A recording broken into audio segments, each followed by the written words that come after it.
Salut, c'est Vincent. Alors aujourd'hui, j'aimerais te faire réfléchir sur un point de vue qui vaut ce qu'il vaut, mais qui est, je pense, important. C'est le concept de penser out of the box. Alors, tu entends souvent ce genre de truc, il faut penser hors du cadre, en sortant des zones de pensée habituelles, bref, think out of the box. Alors, think out of the box, c'est bien joli, mais moi, j'ai mes points de vue sur les choses, je pense certaines choses. D'autres personnes, Jean par exemple, pense autrement, David pense autrement. Et pourtant, moi, si je pense ce que je pense, eh bien, je pense que j'ai raison. Sinon, je ne le penserais pas, je suis quand même pas con.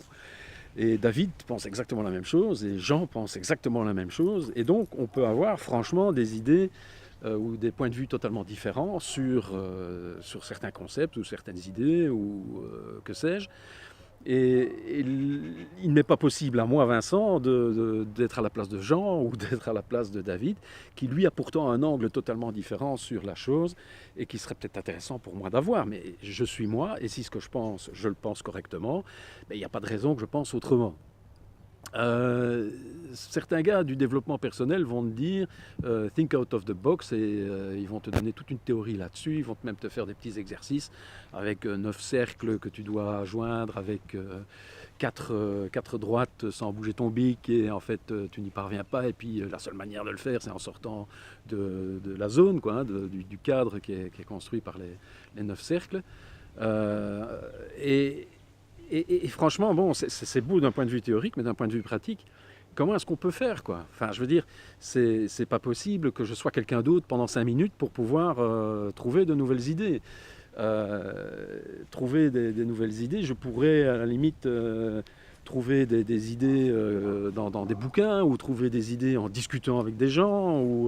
Mais comment, même dans un groupe, puisqu'il y a ce qu'on appelle en psychologie le group thinking, hein, donc la pensée de groupe, comment est-ce que je pourrais pouvoir développer là dans ce groupe, ou même seul, hein, et surtout seul en ce qui nous concerne en tant qu'infopreneur, comment est-ce que je pourrais développer de nouvelles idées. Et c'est vraiment un sujet très profond et très important et très intéressant à développer parce que c'est la seule manière qu'on a finalement de trouver eh bien, de nouvelles idées et de continuer, de perdurer dans notre boulot et de pouvoir avoir un impact et de continuer à avoir un impact sur les personnes que l'on côtoie, sur les personnes que l'on côtoie et qui deviennent aussi, bien sûr, nos clients éventuellement. Alors je t'explique tout de suite dans la vidéo ou dans l'audio suivant en fonction du format sur lequel tu me suis. Si tu es sur YouTube, en haut à gauche, il doit y avoir, ou en haut à droite quand tu regardes ton écran, il doit y avoir un petit i, tu cliques dessus et là tu vas avoir la possibilité de suivre la seconde partie de cet enregistrement. Si tu es sur SoundCloud ou sur ma page de mon site internet bienveillant.club, à ce moment-là, tu peux cliquer juste en dessous, il y a un lien où il y a le bouton qui est là pour te permettre d'accéder au second enregistrement. Alors, à tout de suite.